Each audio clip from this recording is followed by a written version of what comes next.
Hey everyone, this is Brian here from Massey's Main Entertainment. And what feels like a very long hiatus, we're back here again, doing some of our interesting series that we like to do. I'm back here with my buddy Rich Strickler. Say hi, What's up, Brian? Rich. And Guy? Doc's back from Hey guys, Italy.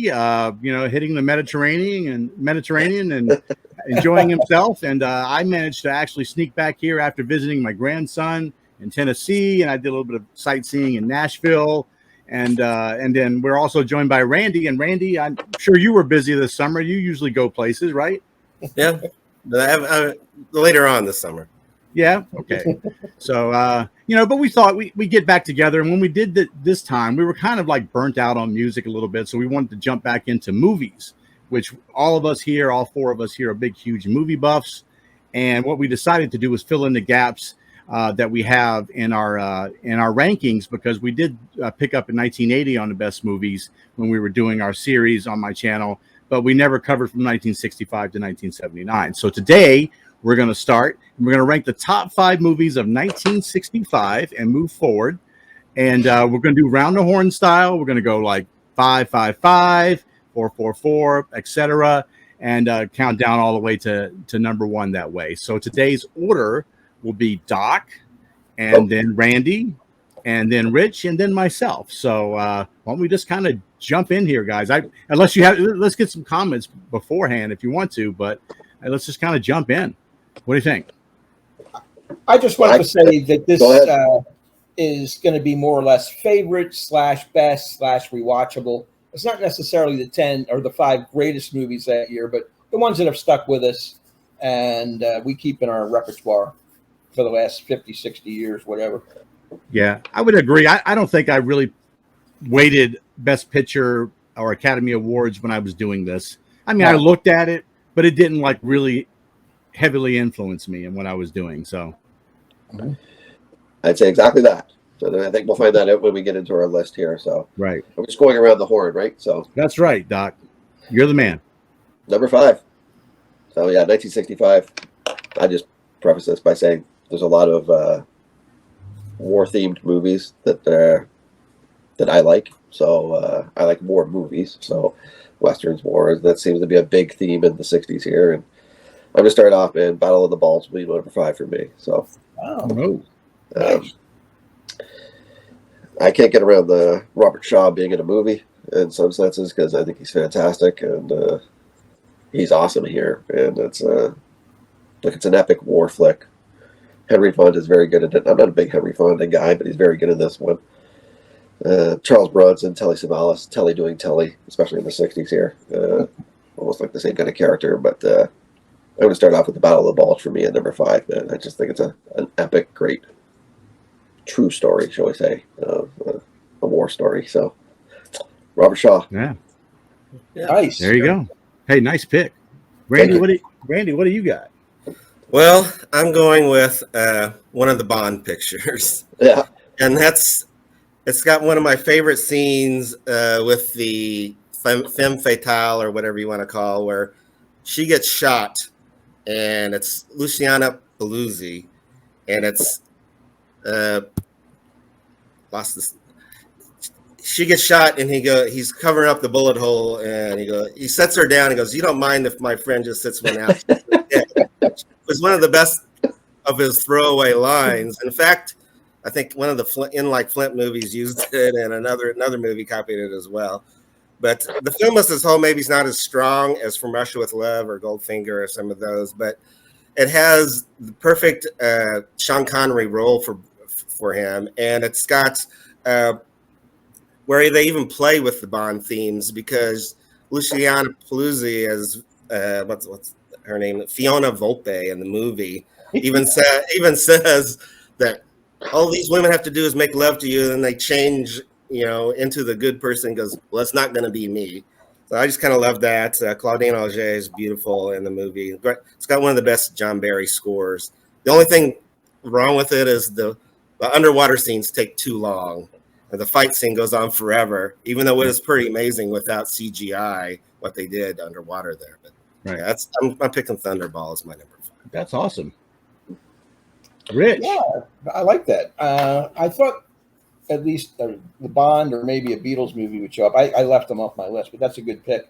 I remember seeing that in the drive-in when I was a kid, Thunderball.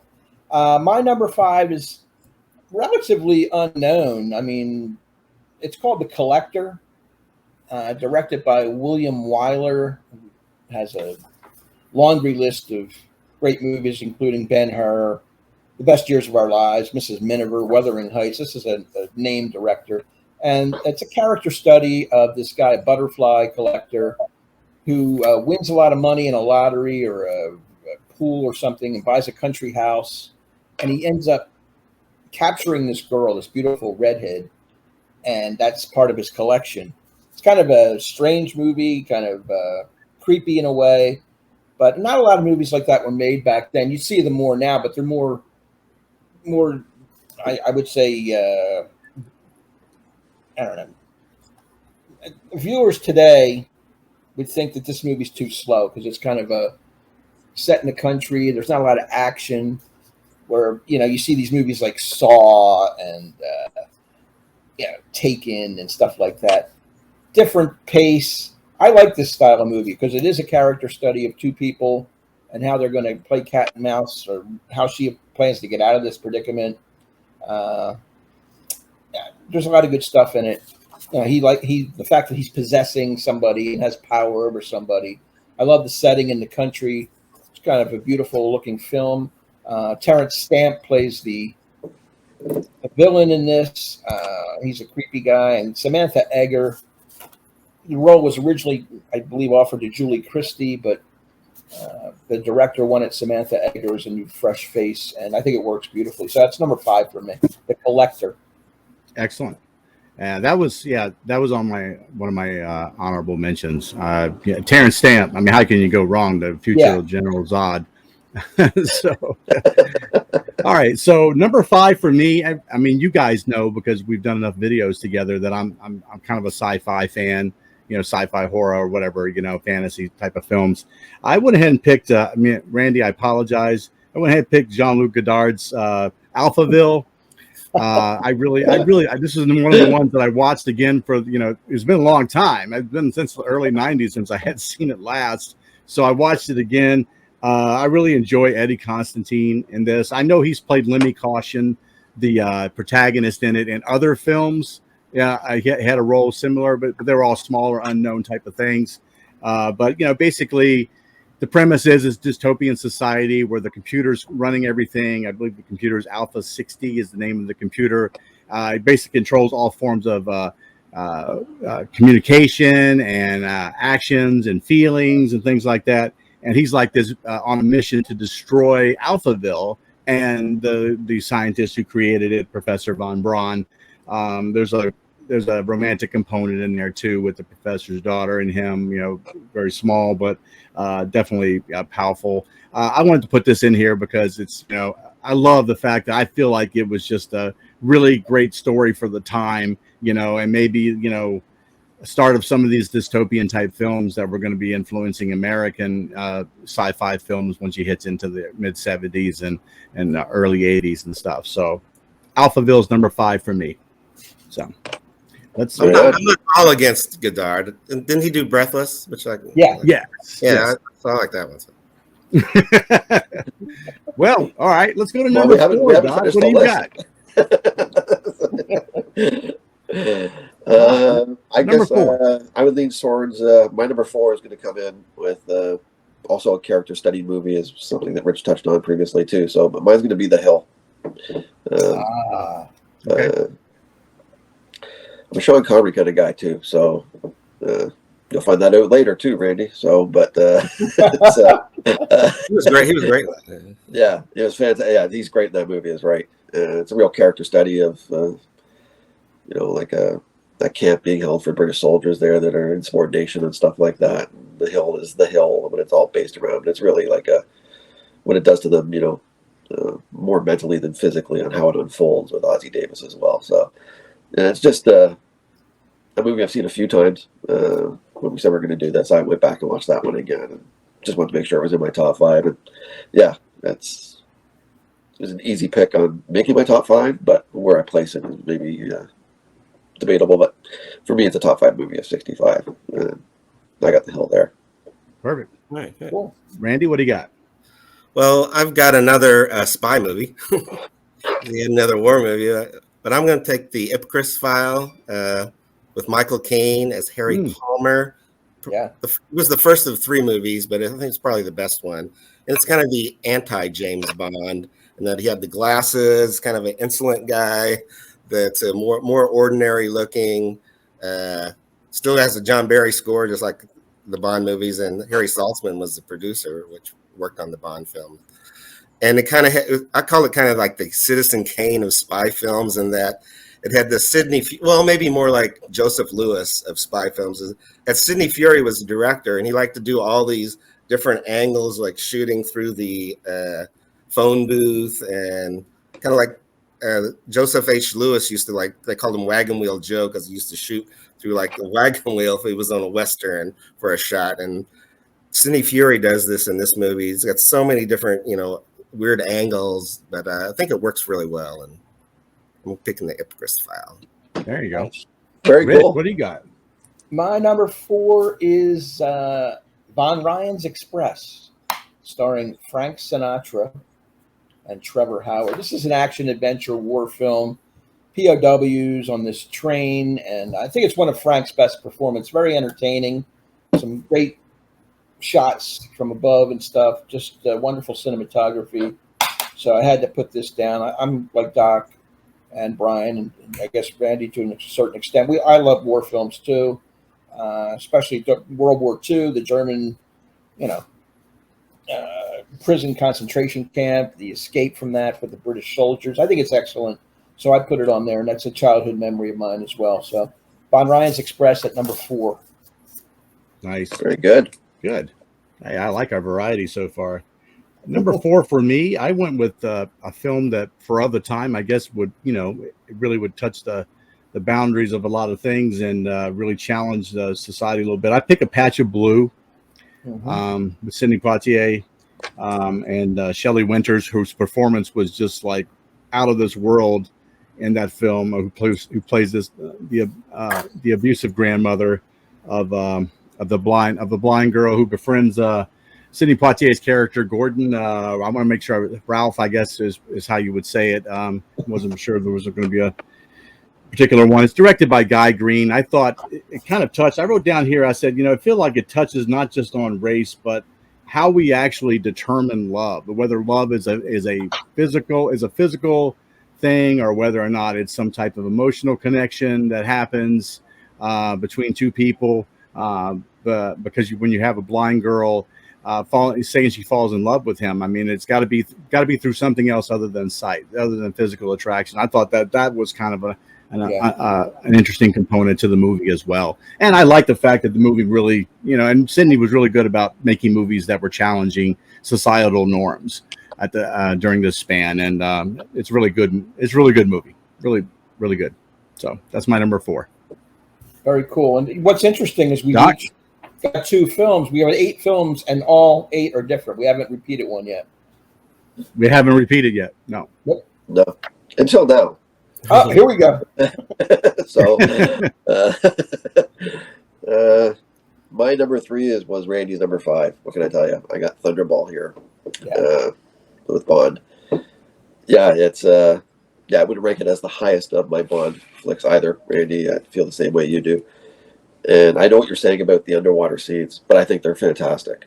And yeah, there's some quirky scenes, and have a seat here, and you can see where Austin Powers gets a lot of his his takes later on in his movies, but with sharks, laser beams on their heads and stuff like that. But a classic Bond movie, and in some senses, they're always over the top, and they're always the gadgets and Q and stuff like that is it's a staple in the series, and I love the series. I'm a Bond guy, and those underwater scenes are almost highlights for me inside that movie, if you want the truth. So, there's no CGI, there's no nothing. It's Connery down there. It's them doing it. It's it's an impressive flick. Like I said, not the top tier Bond, but a really good Bond flick, man. Good. And it's 65. I'm watching Thunderball. that's top 5 for me. All right. Cool. Very cool. Like it. Cool. Randy? All right. Well, I'm going to take a comedy western, which there wasn't too many of them back then. I'm going with Cat Ballou, with Jane Fonda as this kind of the straight man.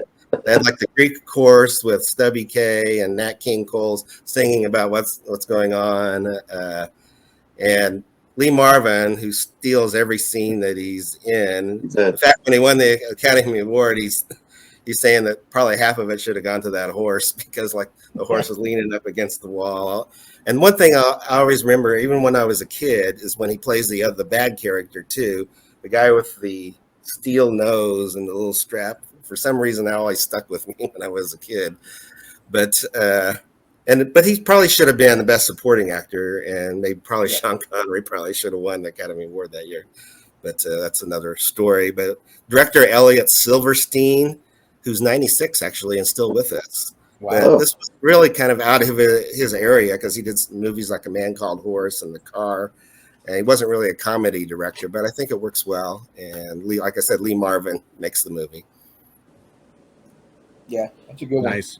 That's I right. consider that one. I love the chorus part with Stubby K and Nat King Cole. They add a lot to the movie. My number 3, The Spy Who Came In From the Cold. Yeah. This is a Cold War espionage kind of drama starring Richard Burton from the novel of the same name, directed by Martin Ritt. Very atmospheric, very convincing spy movie. The ins and outs, kind of down and dirty. No glitz, no glamour. Just a thinking person's spy movie, if you will. Martin Ritt is known as an actor's director. In the films he directed in his career, 13 different actors had Oscar nominations, and one of them actually won, Sally Field for Norma Ray. So it's a good film. If you haven't seen it, check it out. The Spy Who Came In From the Cold. Nick, that movie was on my list until I watched my number 3, which was something that was recommended to me. I picked a psychological thriller. I picked Repulsion by Roman Polanski. It's part of his trilogy, his apartment trilogy, along with Rosemary's Baby and The Tenant. When I watched this the first time, I thought that the sexual assault scene was maybe it doesn't quite reach the level of Irreversible. No, but it was really, really intense. And the things that, you're constantly battling, the things that are actually real, the things that are actually occurring in her head. But it's Carol Ladeau. She played. That's the name of the character. Very shy but abused girl by her father, and you could slowly see the hatred that she has and disdain for men and sex start to deteriorate her psyche and the things that she does because of that. I don't want to. If you haven't seen it, I don't want to ruin it for you. I think you should really watch it, though. Polanski does just a great job of building these weird elements of suspense with silence, a lot of silence in the film. And Catherine Deneuve does a great job. Ian Henry also does a great job as well. Watch the film; it's just great. If you haven't seen it, see Repulsion. That's my number 3. Cool. Doc, Now, into the top 2. Here we go, eh? Getting there. My number 2, just my kind of movie, man. What can I tell you? It's The Cincinnati Kid for me. Yeah. Steve McQueen, Rip Torn, Dan Margaret, Edward G. Robinson, Carl Malden. And it's like the original Rounders. It's a great play. I think Edward G. Robinson, the card game, Shark Game, the Cincinnati Kids, the up and coming kid who playing cards, and Edward G. Robinson's the king of the hill kind of thing, and try to knock him off. And so well done. I just love the little games that get played in between. It's a great kind of flick like that. If you like Rounders or something along those lines, you'll love this movie if you've never seen The Cincinnati Kid, because it's kind of like probably what it's based off of, if you want the truth. So you can't go wrong with Steve McQueen in a flick, man. That's all right. So I'm going there. Yeah. All right. Randy, what do you got, buddy? My number 2, I think it's already been mentioned, and that is Repulsion. Repulsion. Wow. And kind of the story of a young lady and her descent into insanity. I thought it was more unnerving than it was scary, which some people call it a horror film, but it's not. I don't really consider it Right. that.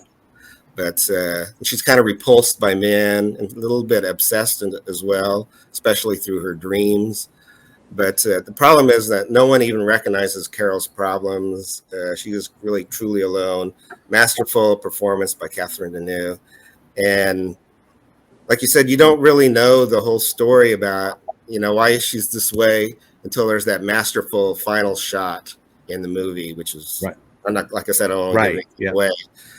I don't know. This is one of those that I think is just amazing, but it's like, how often would I watch it? I don't know. It's masterful by the director. I don't know. But it is a tough watch sometimes. But It is. it's my number 2. It's like, yeah. That's why I mentioned Irreversible, because it's a movie I watched once, and I don't care to watch it again. I can't do it, So I'm the same way with I feel the same about this one. Irreversible is one of the most graphic of all time. I mean, and disturbing. Yeah. My number 2, I went with a safe pick for me, Dr. Zhivago. David Lean, director, Omar Sharif, and Julie Christie, fantastic. This sweeping, romantic, epic drama, old school, classic Hollywood filmmaking, basically during the love story during the Russian Revolution. Beautiful cinematography. I wanted to include it on the list because I think it deserves to be in my top 5. So it didn't quite make number 1. David Lean is known for these epics like Bridge on the River Kwai, Lawrence of Arabia, A Passage to India. So this fits right into his strong suit. So Dr. Zhivago is my number 2. Good. I figured somebody was going to have that for sure. I wasn't sure who. Yeah, it was me. I picked for number 2 for me. If I would have been inclined to probably watch Repulsion again, it might have moved up on my list. But I kept Darling here at number 2. John Schlesinger film about a bored socialite who engages in all sorts of, quasi deviant behavior and doesn't really seem to be any type of grounding in her life or achieving happiness, in her life. She tries all sorts of different things to try to fill that void. But people around her seem content. For some reason, she's just not content. Julie Christie's in it. Magnificent performance. Maybe that's another reason why she didn't star in another film too, is because she was in this one.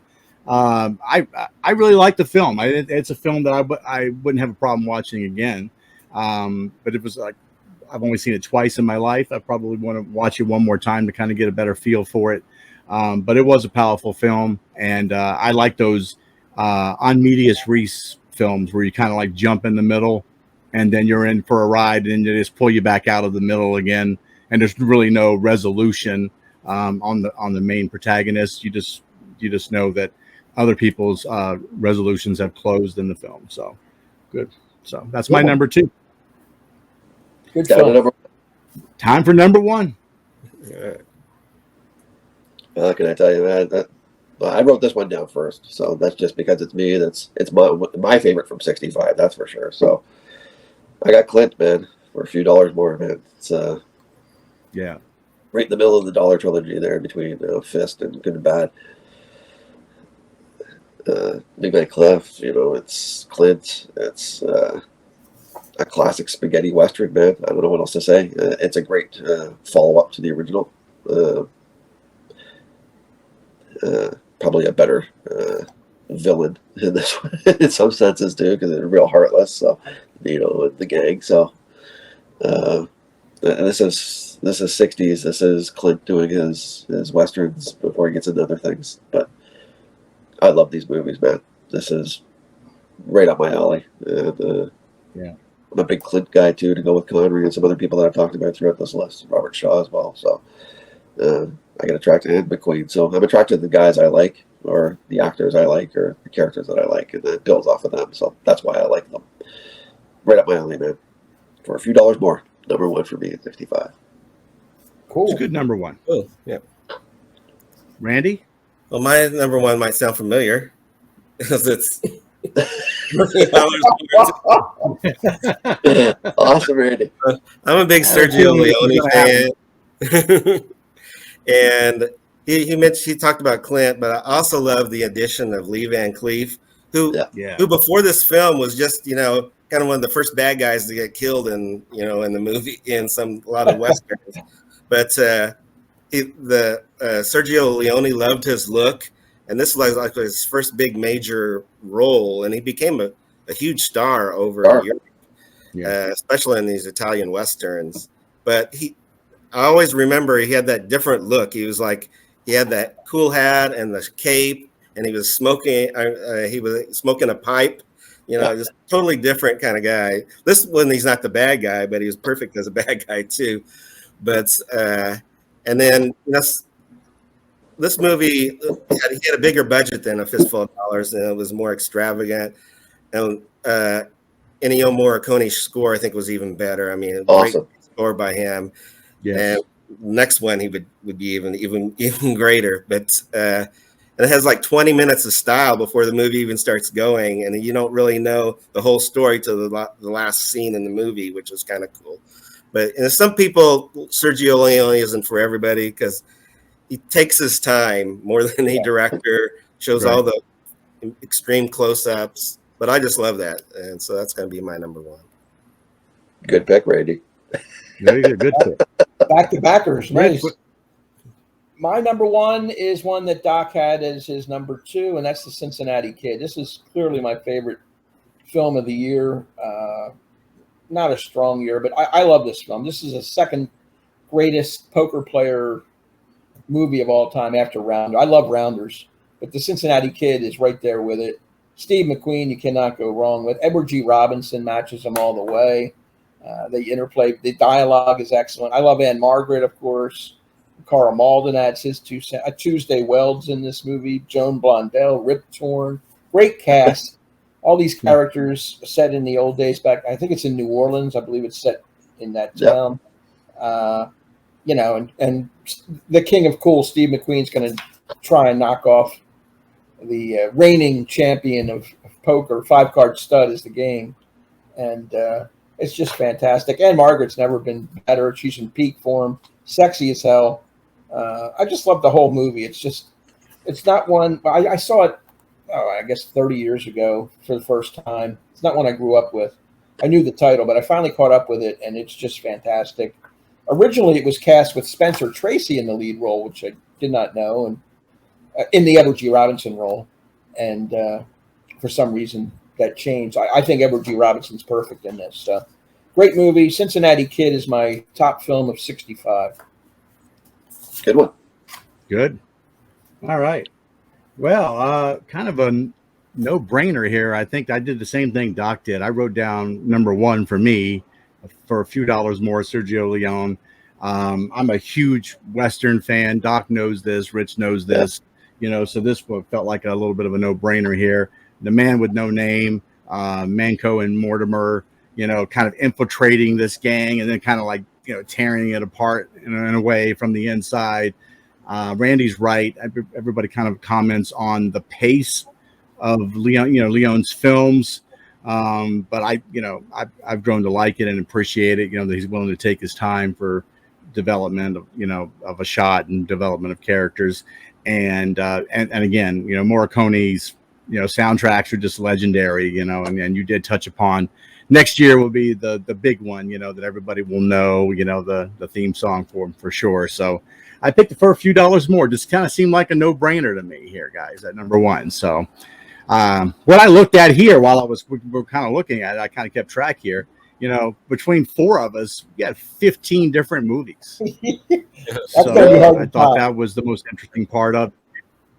Yeah, that's probably only going to grow, I think, a little bit. Maybe it'll tighten up a little bit, but 15 different movies. I thought that was really cool. And you guys all had Rich, had some information on the Academy Awards for us? Yeah, believe it or not, The Sound of Music won the Oscar for Best Picture that year. Well, that's unfortunate. And none of us had it. The nominees were Dr. Zhivago, Darling was a Best Picture nominee, Ship of Fools, and 1,000 Clowns, which is the only film Really? on. I haven't seen 1,000 Clowns. The other 4 I've seen. The best actor went to Lee Marvin for Cat Ballou, and the best actress, Julie Christie, for Darling. So we had most of those films covered, except Wow. for The Sound of Music slipped through the cracks somehow, and we didn't get that in there. But It's just on my list if you want the truth. Dr. Zhivago and That's Sound fine. of Music. Yeah, musicals just don't do it for me, guys. So it's not ever going to happen. Still a pretty epic flick, man. I've actually been to Vienna and went to the On the Sound of Music tour. I did like the movie, except when Julie Andrews isn't singing, it's not as good. yeah, I like the movie too. If we were doing a top 10, it probably would have placed 10th. Yeah, Just to throw it a bone. Any honorable mentions, guys, that are worth noting here? Rich, I wrote down a bunch of stuff, but you guys covered the stuff that I didn't. Like Repulsion was on my list, and Darling. Nobody picked Help, the Beatles movie, which is in some circles thought to be their best. The Great Race by Blake Edwards. The Hill was covered by Sidney Lumet. Cat Ballou, Thunderball for a few dollars more. A Patch of Blue. All the stuff I didn't include, you guys did. So it was pretty well-rounded, I thought. yeah, excellent. Yeah. Randy, do you have any outside of the norm here? No, I mean, I really thought of The Hill because Sean Connery's performance is so great in that. Fantastic. Yeah. Like I said before, I bumped The Spy Who Came In From the Cold, and I actually had Collector on the short list too. It just didn't make the cut in top 5. So yeah. I liked Richard Burton in that movie, and I thought about that one as well. Yeah, I had Zhivago, Mirage, and you want the truth, The Sound of Music were my last 3 that didn't make the I cut. like Mirage. I somehow I missed that, Yeah. but that's a good film. Yeah. nice. Well, there you go, guys. We got the top 5 from each one of us from 1965, the beginning of our series here. I'm looking forward to doing this. Big thank you to Randy for joining us. Doc, appreciate it, buddy. Always You got do. Rich, appreciate you always Thank you. coming up with these great ideas, and I really I'm glad to be jumped back into movies again. So look for our video for 1966 coming out soon, and we really appreciate you guys watching. Hit that like button, subscribe, comment, do all the good things. So this is from Massey's Main Entertainment signing off. See ya. Take care.